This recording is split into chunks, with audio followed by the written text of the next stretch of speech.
Okay, so I want to talk about the myth of slavery in the early US. Okay, so first of all, slavery never existed. There was never any slaves in the US, in North America, or any part of the world. Okay, saying a slave, slavery is like kind of saying child prostitute, right? These news corporations and that type of thing would used to say child prostitute when talking about these people trapped in like trafficking and that type of thing, but it's like a misnomer. Okay, there's no such thing as a child prostitute. And it's the same thing, there's no such thing as a slave. What is a slave? Like, if you look at the definition, it's like someone who is owned by someone, but you can't own another person.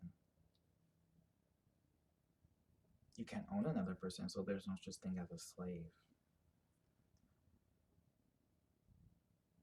Or people will be like slave masters, there's no such thing as a slave master. Or a slave owner, there's no such thing as a slave owner. It's you can't own another person. All of that was just an opinion. Even sort of law and order, the justice system, legal system, that's just a social construct. It was just an opinion. And then clearly institutions and systems can be corrupted. So why do we have to take that seriously? Why do we have to carry that into the current world? No such thing as a slave. There's no such thing as a child prostitute. No such thing as a slave. There was an industrial kidnapping complex. There was a modern industrial kidnapping complex. That's what it was. A modern industrial kidnapping complex. And there was chattel kidnapping. Okay, there was kidnappers. There's no such thing as a slave owner or a slave master. They were kidnappers.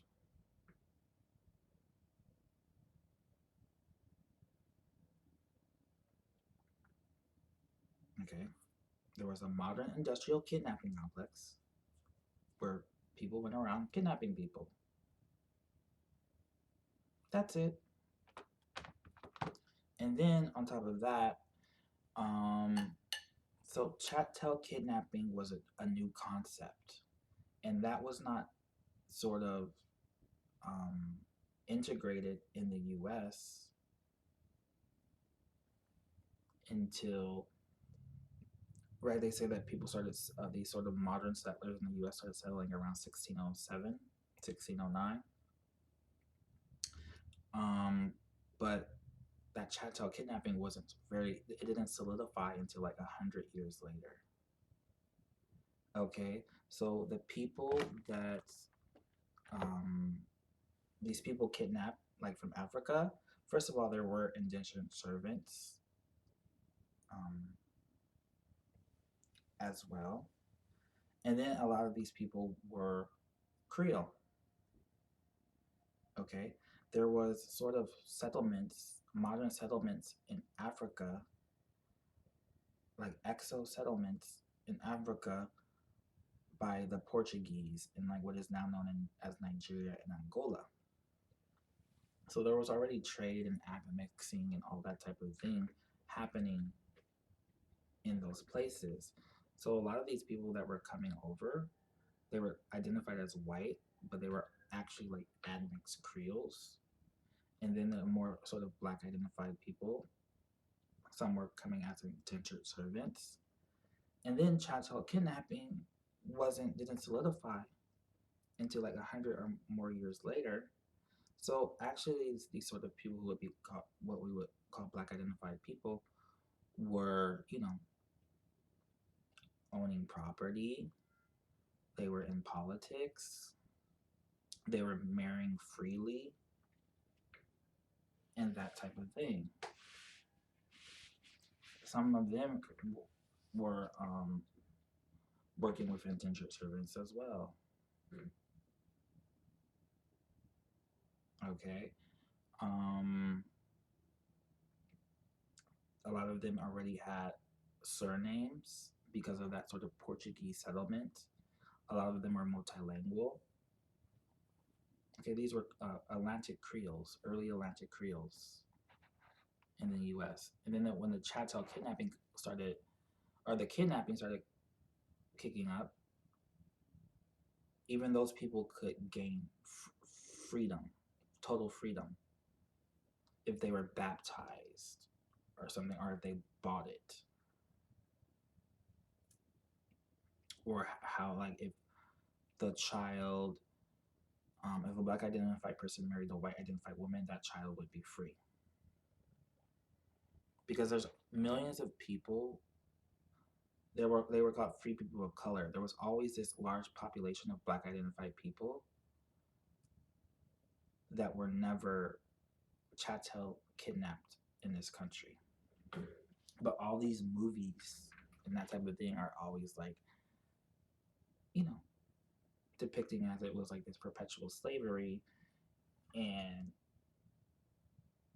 that's what it always was, and that type of thing, when it's just not true. Right? It's a narrative. It's a propaganda narrative. It's a white cast narrative. It's so deep where you'll even see people like with like they'll get like black identified DNA segments, like 1%, 2%, and they're like, I need to find a slave. Like that's not only where it can have come from, because it wasn't this sort of chattel kidnapping didn't solidify in the U.S. until like 100 years later, like early 1700s. Everyone was admixing there. Okay, and that's where a lot of it could be from. Like right when it started to solidify, these sort of white coded passing people who were admixed started marrying more into other white identified people, where eventually you got this 1-2% of the African identified DNA. Or it was those free people of color, tens of millions of them, that would sometimes mix with someone or have a union with someone. So I don't know, but that's just like that narrative that they have, you know, right? And then there was slavery never existed. And I know some black identified people are going to cling to that because, black cultists have this sort of, they weaponize victimhood and tragedy. A lot of you guys like, you know, you like that type of thing.